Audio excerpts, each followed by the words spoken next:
Good evening, Vince. Thanks so much for coming Yeah, on. good evening, Paul. Yeah, Yeah, Vince, we were just talking, and weren't we? And we're both the same age, so we both started going out in Manchester probably around the same time, didn't we? yeah, mid to late 80s. Yeah, 80s. And you were saying like on a message before, the Thunderdome. Well, I've been to grotty clubs prior to the Thunderdome, but they wouldn't let me in any decent ones. I'd only go where the girls were, like Yeah, the usual haunts. And I remember walking past, I think it was 88 sometime, walking past the Hacienda to go and get the 263 back to sale. And I just heard the windows rattling for the Hacienda. And like, boom, boom. That's all you could hear. I wouldn't yeah. go in. I'm going to go in there someday. And we get into 1989. I'd just left school in 88. And we've marched up one Saturday night, Friday night, Saturday night, yeah. And yeah, March 89. And they wouldn't let us in the Hacienda, me and a couple of mates. Says, no, you're too young. I mean, it was only 17 at the time, but anyway, so we Yeah. thought, right, what we're going to do? So we decided, right, the Thunderdome. So right, all right. So we walked all the way up to the Thunderdome from the Hacienda. Yeah, no problem. Got straight in there. I'd never seen anything like it in my life or heard music sort of played in that way. Um, and I my never mate, went there. when my mate went like that, yeah, put your hand out. I went, what's that? He went, half a purple home. So give us £2.50. Anyway, bang. And then for the next 2, 3 hours, I just remember I had no top on, right? Because it was just wet through anyway. And then Yeah, we walked out of there, and there was loads of tower blocks, like, and they all looked like cardboard. And right, and I was like, fucking hell, what's going on here? Right. Anyway, I think we walked all the way back to town, no top on, and yeah, to the all night bus home. Um, and it was like that from that moment on. I was no way I was going back to them grotty clubs again. I thought, yeah. right, I'm going to make sure I go to decent places. So in the end, I got in the Hacienda a couple of months later. But the Hacienda was the Friday, the Wednesday and the Friday, if I remember right. So I used to go on the Wednesday, and yeah, Boy, nude night, yeah. And then yeah, the Thunderdome was the Saturday. And all my life at that point was all my mates had been told, oh, you need to get yourself a trade, get a job, because we just left school. But all my trade, all I wanted to be at that time was a full time raver. Do you know what I mean? Because that's what we used to yeah, say yeah, when you yeah. go raving. Um, so that's all I did through the week was make sure I had enough pennies to go out 3 times a week, right? So and then I passed my driving test, managed to get myself a car, and then as we got to the end of '89, um, the Blackburn warehouse party started. Well, a lot of noise was coming from that area. Like you've got to get down to Blackburn, got to get down to Blackburn. And I'd gone down because they had a 1 litre mini metro at the time, and there's five of us all in the back, stereo hi-fi speakers, 4 dig radio in a mini metro. That looked odd, right? That had got off my mate. And we'd go looking for the Blackburn parties, but we ended up on a few bum convoys and never found on our first few attempts. And I remember it just became apparent that we needed to sort of follow a proper convoy up there. So I remember being at City United at Old Trafford in February 1990. And the bus was going round. It's a big one in Blackburn tonight. It's a big one in Blackburn tonight. Right, so I thought, right. So everyone's meeting at the Thunderdome. Right, so I thought, right, I'm going to go to the Thunderdome, but I'm not going to go in. I'm going to keep myself nice and sweet. I'm going to keep nice and crisp. Right, I'm going to sit outside in my car and wait for the convoy, and I'm not losing it this time. Anyway, so we found it. It was Unit 7 in Aslington. We got to set end and then followed everyone else. And that night was my epiphany, as they say. Walking out of there at 7, 8 o'clock in the morning after 6 hours. And that's completely changed my life was that particular night, in Yeah. Unit 7 in Blackburn. Uh, Wow, that must have been a good night. well, yeah, I mean, we've gone down there. I think there must have been 3 or 4 thousand people, and they'd broken in the warehouse. But what it was funny was because it's quite an intimidating place to go to Blackburn because there was lots of police, telling you not to go down a certain road, but you drive down a one-way, the wrong way to get to follow the convoy. You're not bothered at all about the authorities. There was riot vans, there was all sorts going on outside trying to intimidate you. But my first dance floor was the Kippax at Main Road. And I was used to that being treated like cattle, going to City away games. So feeling that, running around trying to find broken in warehouses with parties on was normal to me. Seeing hostility when you come out, do you know what I mean? So, and that was the start of 1990. Now, as we turned into 90, this youth culture revolution, or whatever you want to call it, it was like a start of a new decade. I mean, the next 18 months was just a period of absolute carnage and mayhem everywhere. Blackburn stopped because the police weren't having it, because they tried to move the scene up to Leeds, and then they nicked everyone in there at the Love Decade.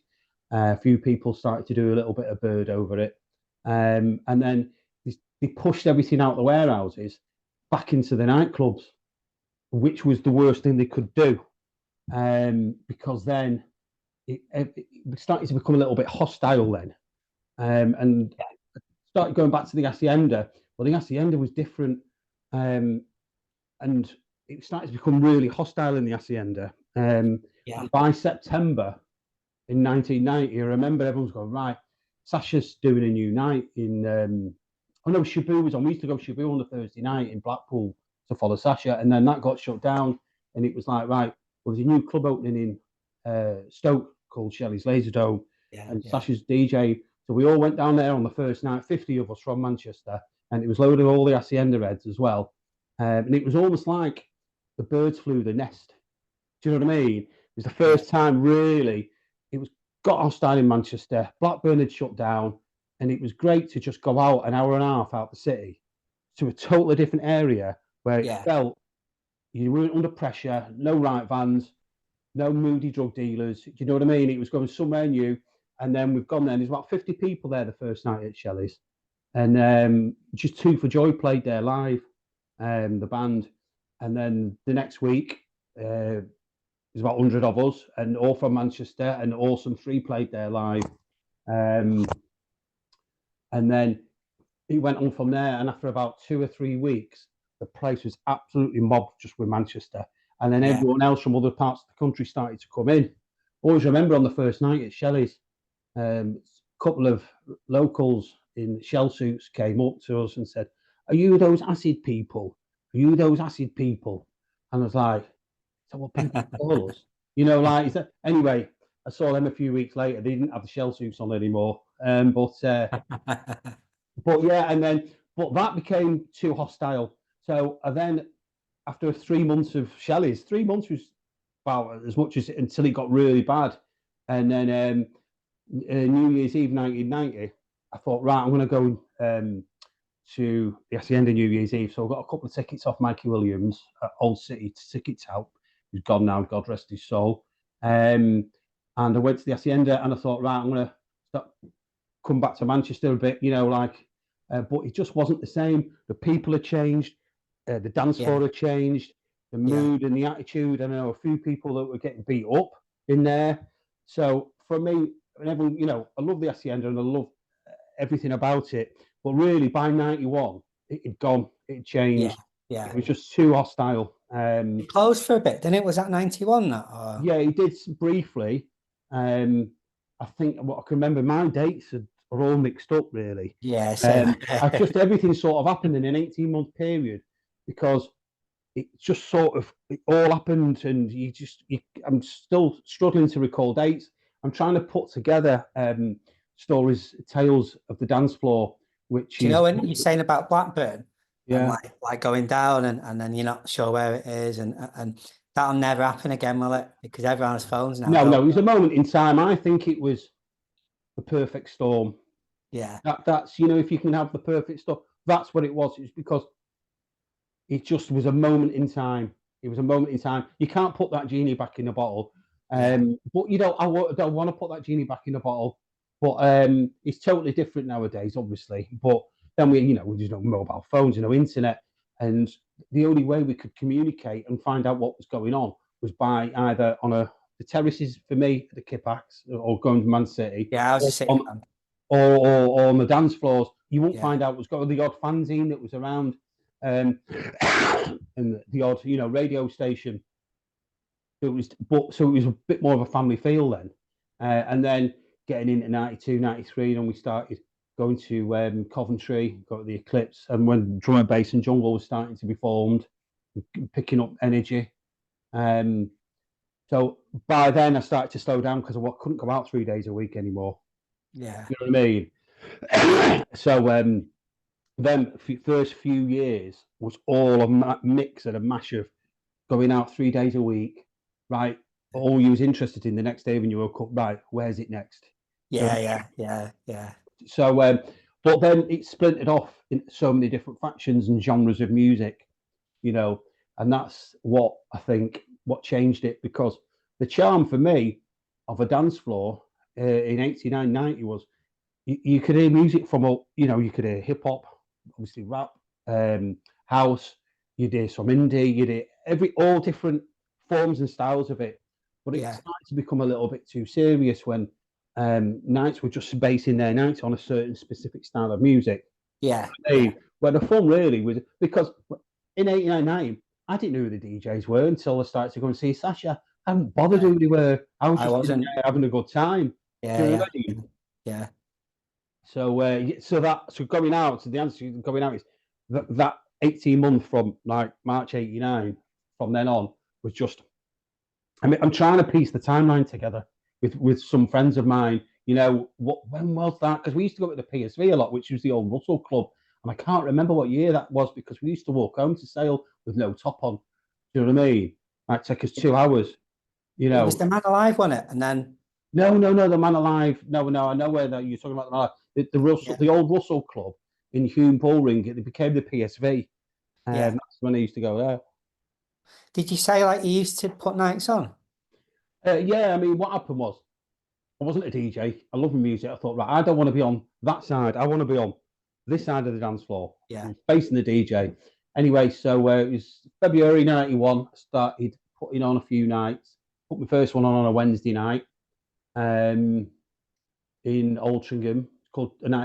It was a venue called Checkers. Dead cheesy. Crap. Do you know what I mean? Yeah. So I got paid 50 quid to put it on off the bloke who was doing it with. And 50 quid for me was, right, that'll get me out at the weekend. That's all I was bothered about. Do you know what I mean? Any graft to try and do it at the weekend. So that's what I was doing. I was doing little local things, nothing big, just enough to have a good time out with my mates. But then what I'd get, it'd pay for the rest of the week. Yeah. Because I'm not a drug dealer, I'm not a thief. I'd do anything that I could to get me money to go out at the weekend. To put fuel in me 1 litre mini Metro. Yeah. Right, with my big hi-fi speakers on the back. Yeah. So that was like leading up to like 92, 93, where suddenly I started to remember things now. Yeah. How did you end up? I should have introduced you at the start as but how did you end up DJing for Happy Mondays? Well, no, I mean, as the timeline sort of goes on, I was after that. I was obviously that's a lot of time had passed by that time. I'd built a studio. I wasn't going out 3 times a week, getting into music in a different way, into music production. And I'd never wanted to DJ. I had no desire of DJing. This is why. And because I never had a vinyl collection. I did, but it was a very obscure vinyl collection. Not the type you could go to a club and play. Everything from Jimi Hendrix to Lou Reed in it. You know what I mean? It wasn't a club collection. So, and he had, a lot of dance music, but and I never had a pair of 1200s. So when CDs, you'd be able to burn off your own CDs, I was able to burn off CDs, so I could DJ, because the CDJs were quite primitive in the late 90s. So I didn't really start DJing until late on, because I just didn't have the records or the decks to do it. So by 2006, I had a residency in Amp in Sale, Bar Amp. And then I just started to book bands and DJs and stuff. And that's when, towards towards 2010, I started. That's when 2008, 2009, I met Bez because I booked him with his band Domino Bones because he'd left the Yeah, I Monday. forgot about that. Yeah, and he had it with his missus and with Winker and a few others, top band as well, you know. Really tight. Yeah, Monica, what a voice she's got. And they were a good band. And just got to know him. And then we started working. I started DJing with him. And then when SGM, when they got back together, SGM did him a UK tour in 2012. And because I was working with him, I just became the tour DJ sort of by default, really. And then my job was to fill in between the spiral carpets and the Mondays. So sometimes I had up to an hour. So I had a roll on DJ box, and he even give me a microphone. That was a bad move. That. And he used to have to entertain the crowd for an hour, up to an hour sometimes. Yeah. Wherever they went, I went. South America, Dubai, into Europe and stuff like that. And that was an amazing experience because I didn't. Yeah, because I didn't realise how much of the legacy that what happened in the early 90s had travelled around the world. You know, I was in where was it? It was in Chile, Santiago, and there's kids with bucket hats on walking around, in the night before the gig, and we're chatting to them, and they knew more about our scene than I did. I went, "Where have you got that information from?" Oh yeah, proper pro. Yeah, right into it, and and I was like, "Wow, so you really know your stuff, don't you?" So, and then wherever I went, I realised that there's a lot of people that was inspired or are inspired through that scene from the early 90s, the bands, the culture. So that was definitely an eye opener. I was chatting to Julie Gordon, and Yeah. she said that they were really big in Russia. The Mondays or Julie? Yeah, the Mondays. Yeah. She said like she was surprised, like because she sang with him for a while, didn't she? Yeah, she was. I did a tune with Julie. Did you? Oh yeah, around 2017 or something like that. We had a really good tune out. Quite a hard dance floor tune it was. Warrior at Woolworths it was called. Yeah. And it's on, I don't know what label it's on, but you put Julie Gordon and Vince Vega, Warrior at Woolworths. I'll look at that. It's like an electro track with deep bass lines and stuff. Oh, yeah. She's got a right set of lungs on a Julie. She's got an amazing voice. Yeah. My mate got a ticket for the Happy Mondays, and I didn't think it'd be any good because it was 2000 and I can't remember 2012. Before Rowetta went back with him. The original format came back in 2012, didn't it? It'd be before that then, and I went down with my mate, and then I'd never heard Julie sing before, and then I remember someone said to me like, "Do you want to buy an E?" And then they were like, I think it was 4 for 20, so I think these are going to be shit. So I took it, and then next thing was like, you can imagine, like, I was off my tits, and then and Happy Mondays, I thought it absolutely amazing. I was blown away by it. I messaged on the MySpace, and they replied because I said who's the singer, and she said Julie Sunshine. He said Julie Sunshine. I think she resides in Dubai nowadays. Oh yeah, I forgot about that. Yeah, because I still follow her on Facebook. Yeah. I've jumped quite ahead there with time, Anna. No, not at all. I mean, for me, towards the end of 2007, from 2006 onwards, was my second coming, really, because I'd slowed right down with everything because I had children. I went through, that part of life where you slow right down, not going out much, well, at all, really. And then it sort of went I completely had the second coming, which was, and then it sped up a lot quicker when I was on tour with the Mondays, do you know what I mean? Yeah. And then it got quicker and quicker, more fast paced. And I've only just slowed down again now, do you know what I mean? Yeah. In 2014, but sorry, 2024. Sorry, bad chest. Yeah. But in between them times, I mean, there's been so much that's gone on, and I'm struggling to remember a lot of it. But I think all of us are, aren't we? So I think these programs will help people only like piece it all together. well, I am, like I say, I'm trying to collect stories for the dance floor. And I know there's been a lot of documentaries on over the years. And usually the documentaries show the people that were behind the club, the people that DJ'd at the club, the influences. But I don't want that. I want people's stories from the dance floor. You know, Yeah, that maybe what inspired them to go on and do other things, what yeah, inspired them to, what's influenced their life.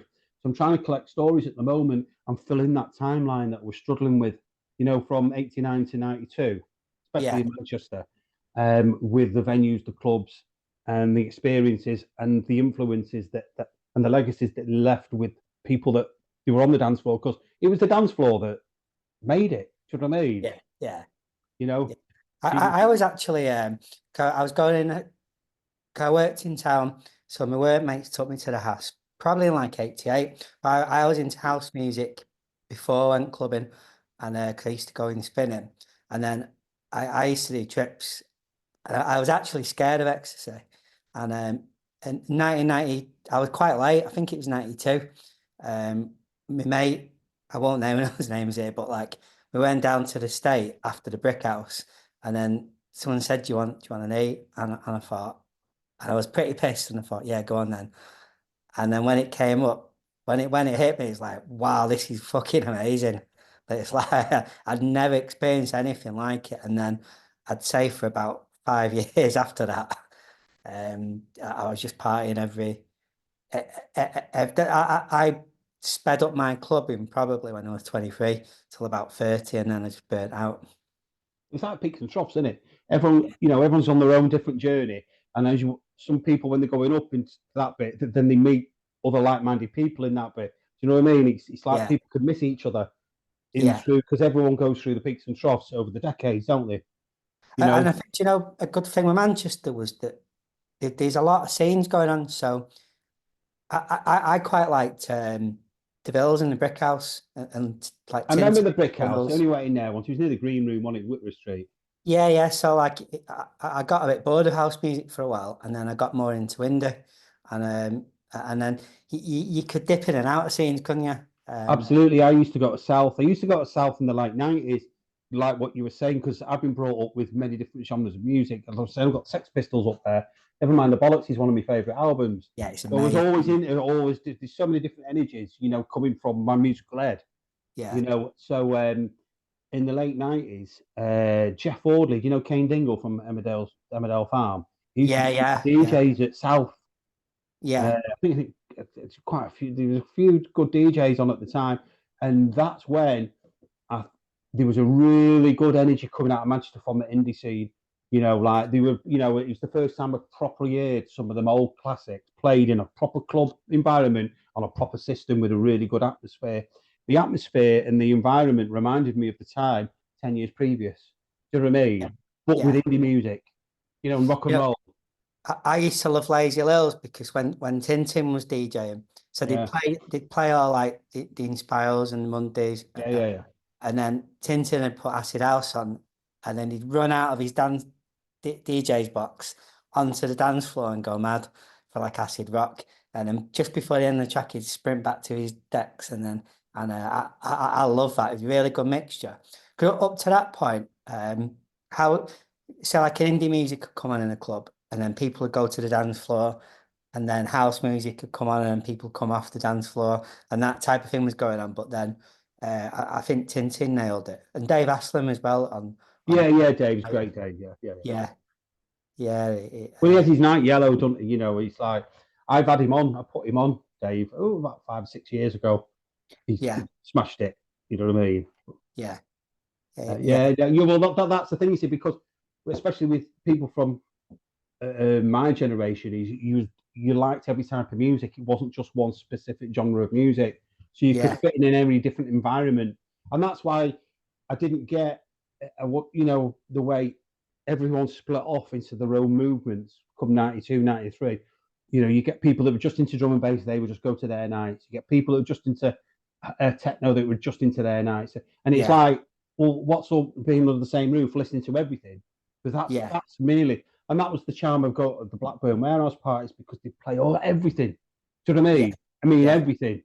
yeah, Um, and which just split the night up. And it's not just about being one specific type of music. You know what I mean? Yeah. I mean, I'm guilty as that because I used to go to London just to listen to techno nights. You know, when in 94, 95, we used to send a letter out in the post, Lost, which was a night in London. And it was Jeff Mills and Rob Wood and all the kids from Detroit, and they come home with the 909 drum machines and they play the raw techno live, you know, in some railway arch. And there wasn't flyers, there wasn't glossy artwork. It was just a letter sent in the post, you know, inviting you to the specific movement. And I got right into techno like 94, 95. And we had a radio station. There was a radio station in Moss Side called Sting FM. And we started, me and Johnny Abstract, our own techno Friday night. And we went all the way through the night, you know, from like 10 o'clock till the morning. Yeah. We reached out as far as Stockport. But we like techno and the sounds of Detroit and Chicago and rather because up to that point it was still a lot of people still had their arms in the air listening to piano music and you know like the drum and bass and stuff.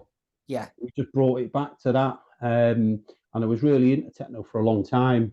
I mean it's got a bit silly now with all, you know, with a lot of it and a lot of people it became a dirty word after a time because there's a lot of fraud within the tech. People don't understand it. Do you know what I mean?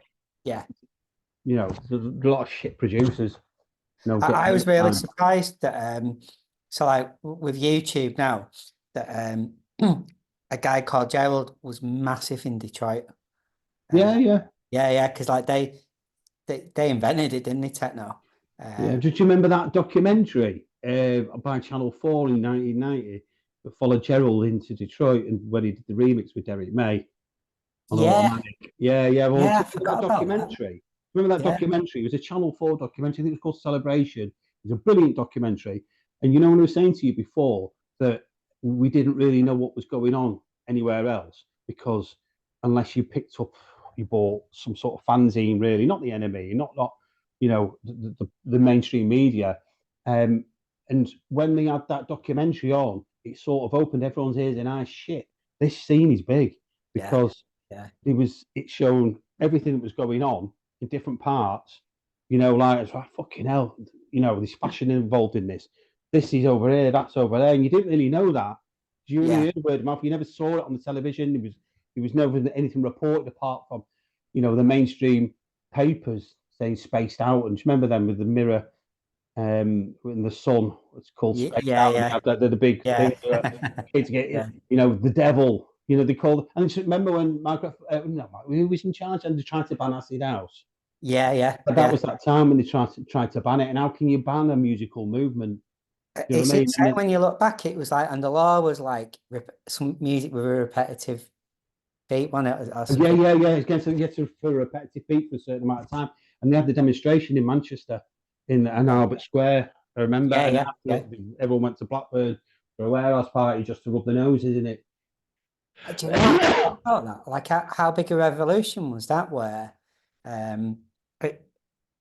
mean, just as big as punk, if not bigger, wasn't it? Really, if the government passing the law on it. Yeah, because there was a lot of kids on the scene who I saw, and I thought they weren't because we were dressed as casual. You know, that's how we dressed, and there was kids there that they weren't into the fashion like we were, but you could tell that they weren't our scene, but they were there because they felt part of it. You know, like they were, you know, we used to call them smellies, but they're not smellies. But you know what I mean? You know, because you used to see them all at Glastonbury, but they're not. They're just, you know what I mean? But whatever you used to call them. No, they were as hardcore as we was. You know what I mean? Because they felt what we felt. You know, at that time, with that movement. Mind you, talking about Glastonbury there, bloody hell, that's changed. I went this year for the first time in ages. That's lost its soul and all. Yeah. I was chatting to someone in the sauna at the gym, and then he was talking about like a corporate area and a Glastonbury, and I thought that's just like not what it was about, was it? No, I mean you always have backstreet areas and stuff, but it's just the cost of it. 2 tickets and a camper van ticket was 900 quid. Right. Was it? No, yeah. Now it's the first time I paid. Right. I've been going there all my life. I'd not been for 7-8 years. I used to DJ there. I DJ'd there when Bez had his Acid House there in 2010, 11 and 13. It was brilliant. But I just went this year and it just nothing. It was I left on the Saturday. I left on the Saturday night. Didn't go back in. I just went. Yeah. Yeah. And for the cost and everything, it was like £7 a pint. You know what I mean? I thought it's not for me. This, and in fact, I took my little lad. He's only 6, and I wanted him to experience it, and he had a great time. Yeah. Well, I just Yeah. did the kids thing as well. Do you know what I mean? Yeah. Which was great. But yeah, no, I'd like to go. I might go again, but I'm not paying silly money like what it costs. And I don't know people scramble to get tickets like they do. It's not Yeah. like it was, is it? You know what I mean? So Have you got your Oasis ticket? no, I saw them when I needed to see them. I saw Main them Road. 394, I think, or 96. I can't remember when it was. And they were great then. Listen, I don't need my fill of Oasis. I saw them and experienced them at the time. And I still follow the journey. And I bought some of Liam Gallagher's albums because I still buy vinyl. And I Yeah. thought his solo stuff is fucking amazing. Yeah. I've not bought any of Noel's stuff, but I bought this. He's got an edge to him, Liam. You know, and Yeah. Yeah. Yeah. I'm glad they got back. If it's not for me not going, it's just the fact that they're the brothers, man, aren't they? You know, they need to just Yeah. get the shit together, don't they? Even if it's just family's sake. Yeah. Yeah. They are really good at what they do, aren't they? Yeah, yeah. So I even enjoyed that collaboration Liam had with BDI. no oh from the Roses. Oh Just yeah, him. yeah, yeah, yeah. John Squires. Don't quite yet. I think he's one of the best guitarists ever. You know what I mean? His guitar, and you could just hear his guitar being on it. You know what I mean? Totally different. Do you know? And Just thinking about gigs, and I saw the Inspiral Carpets at the Hacienda. So I saw them months before at the uni, um, or the academy on Oxford Road, and then we're excited for this gig for a while, and then we had magic mushrooms in the dry bar, and then we got down to, and I never had them before, and then we got down to the gig, and then I had no idea where I was. I was just sat upstairs on the belt upstairs, and then there was like a green matrix rose up. Everyone had green eyes, and everyone's voice was hissing. And then I came down like towards the end, and it was like the last track. my going out days are on the decline. Yeah, same here. I don't even drink now. Don't you? That's a great habit to have to not drink. I Yeah, am actually going out. I've got a night planned. Once you do festival season, because I've DJ'd a few, but once it comes out of festival season, I pick and choose wisely. And I'm going to, we were talking about Blackburn before. yeah, Now, recently, over the last few years, I've met Tommy Dumbarton, who used to do the warehouse parties, years ago. He did Bird for them, actually. He ended up going to jail, yeah, and he has a night called High on Hope, which is still in Blackburn or Burnley sort of way, and that scene's still going. Do you know what I yeah, mean? But yeah, licensed a bit now. Do you know what I mean? yeah, So, yeah, and he's invited me up, so I'm going to go up and experience sort of that Blackburn feel again if I can. yeah, yeah, yeah, But so I'm trying to pick and choose wisely now, because going out it takes you 3-4 days now, doesn't it, to get over it? yeah, yeah. That's one thing I don't miss. I went to the Hacienda Fred's night on Wednesday, and I enjoyed it. That's where you saw Sarah, wasn't it? Yeah, She said you yeah, see, yeah. yeah. So she said we've met, right? So we've met. I do remember your face. Where did we meet? I went to see Black Grape about 10 years ago at Granada. And then I went in the bar for my mate, and then I got talking to about 8 people I'd not seen for years. I came back with 2 pills. And then the next thing, I'm at this party, at, yeah, at the Glass House. And that's where I met you. Right. Remember that party? Mm. I do It's, remember. I know your face, but it's like everything becomes a blur after so long. Do you know what I mean? yeah, I think he Um, went on for 2 days, didn't it, that party? Probably, yeah. I remember that. Well, in fact, that was the comeback gig for them, wasn't it? They'd not Yeah, been together for. Do you know what? As well, I was quite when I was in at that gig. I was buzzing. It was quite humble because what had happened was I was working with Kermit prior to that, and he had a band. He has a band called Blind Arcade, the brilliant producer, Luke. And he's an amazing lyricist, an amazing writer, Kermit. I've got nothing but respect for the man.